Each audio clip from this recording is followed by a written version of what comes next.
Kansara DTV news ગુજરાતીમાં આપનું સ્વાગત છે. નજર કરીએ આજના મુખ્ય સમાચારો.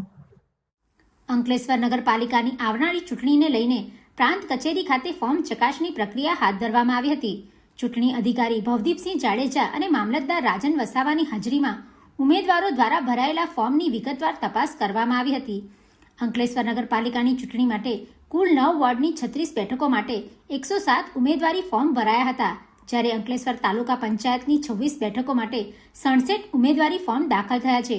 ચૂંટણી પ્રક્રિયામાં મહત્વપૂર્ણ તબક્કા રૂપે ફોર્મ ચકાસણી પૂર્ણ થયા બાદ હવે ઉમેદવારો માટે 15મી તારીખે ફોર્મ પરત ખેંચવાનો દિવસ નક્કી કરવામાં આવ્યો છે.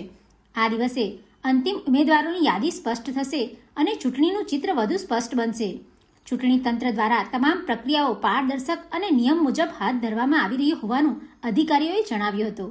Pintu Modi, DTV news, Ankleshwar.